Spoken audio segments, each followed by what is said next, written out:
사랑하는 행복한 교회 성도 여러분, 이 영상을 보시는 하나님 나라의 귀한 자녀 여러분, 오늘은 2024년 5월 25일 토요일입니다. 오늘 매일성경 본문에서는 베드로는 예루살렘을 떠나 사방으로 두루 다니며 순회 전도에 나섰습니다. 하지만 이방 지역에서 들려온 소식은 탐탁지 않았습니다. 베드로의 가이사라 사역에 예루살렘 일부 형제들이 비난하고 나선 것입니다. 베드로는 자신의 경험을 생생하게 재현해 들려주며 성령이 하신 일을 낱낱이 공개합니다. 하나님께서 하신 일을 누구도 막을 수 없다는 선언에 예루살렘 교회 형제들은 동의합니다. 오늘 본문을 나누어 보겠습니다. 사도행전 11장 1절부터 3절, 예루살렘 복귀와 할례자들의 비난, 4절부터 18절, 베드로의 사역 보고, 욥바의 환상, 가이사랴 방문과 성령 강림, 하나님이 하신 일을 막을 수 없다.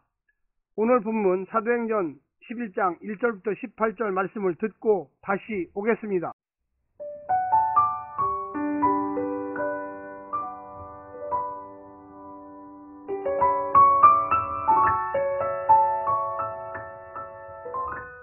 사도행전 11장. 유대에 있는 사도들과 형제들이 이방인들도 하나님의 말씀을 받았다 함을 들었더니 베드로가 예루살렘에 올라갔을 때에 할례자들이 비난하여 이르되 내가 무할례자의 집에 들어가 함께 먹었다 하니 베드로가 그들에게 이 일을 차례로 설명하여 이르되 내가 욥바시에서 기도할 때에 황홀한 중에 환상을 보니 큰 보자기 같은 그릇이 내 귀에 매어 하늘로부터 내리어 내 앞에까지 드리워지거늘 이것을 주목하여 보니 땅에 네 발 가진 것과 들짐승과 기는 것과 공중에 나는 것들이 보이더라. 또 들으니 소리 있어 내게 이르되 베드로야 일어나 잡아먹으라 하거늘 내가 이르되 주님 그럴 수 없나이다.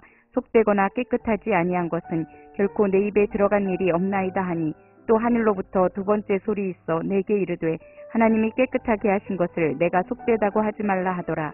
이런 일이 3번 있은 후에 모든 것이 다시 하늘로 끌려 올라가더라. 마침 세 사람이 내가 유숙한 집 앞에 서 있으니 가이사랴에서 내게로 보낸 사람이라.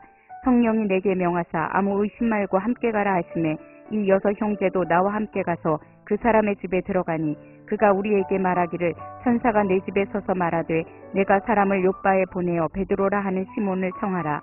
그가 너와 내 온 집이 구원받을 말씀을 내게 이르리라 함을 보았다 하거늘 내가 말을 시작할 때 성령이 그들에게 임하시기를 처음 우리에게 하신 것과 같이 하는지라. 내가 주의 말씀에 요한은 물로 침례를 베풀었으나 너희는 성령으로 침례를 받으리라 하신 것이 생각났노라. 그런즉 하나님이 우리가 주 예수 그리스도를 믿을 때에 주신 것과 같은 선물을 그들에게도 주셨으니 내가 누구이기에 하나님을 능히 맡겠느냐 하더라. 그들이 이 말을 듣고 잠잠하여 하나님께 영광을 돌려 이르되 그러면 하나님께서 이방인에게도 생명 얻는 기회를 주셨도다 하니라.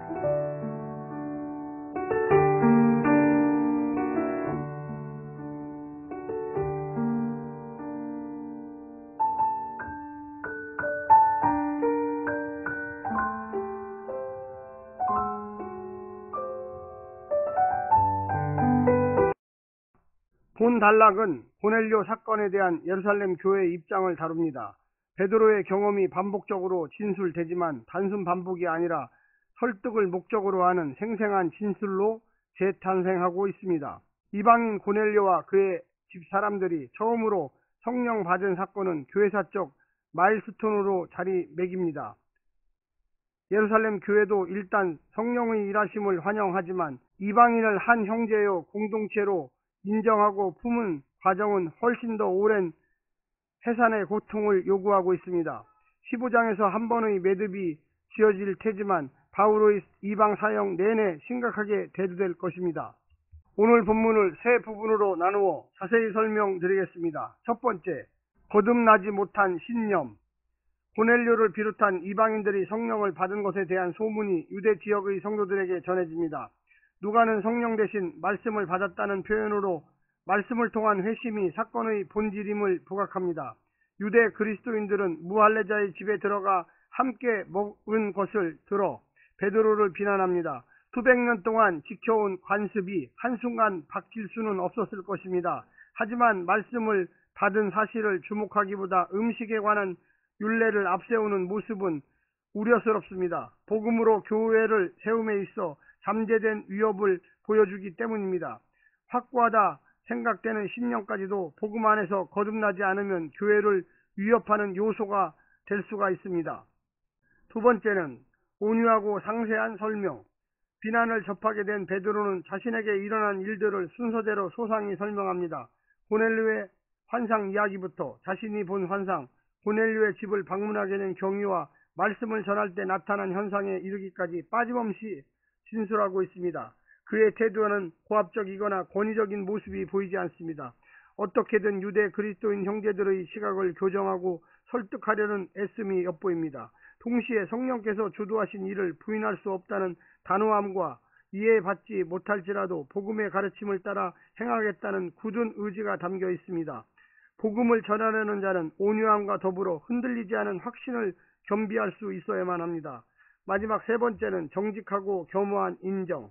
베드로는 이 사건을 보며 요한은 물로 침례를 베풀었으나 너희는 성령으로 침례를 받으리라 하신 주님의 말씀을 생각하게 되었습니다. 라고 말합니다. 또한 그 성령은 오순절 마가의 다락방에서 우리가 받은 성령과 똑같은 성령이었다고 증언합니다. 이 사건이 주의 말씀을 성취하신 사건이며 주권적인 뜻 안에서 이루어진 하나님의 사건임을 천명한 것입니다. 이에 유대 그리스도인들은 잠잠히 하나님께 영광을 돌립니다. 하나님께서 이방인들에게도 생명 얻는 기회를 주셨다며 하나님의 섭리를 인정하고 수용합니다.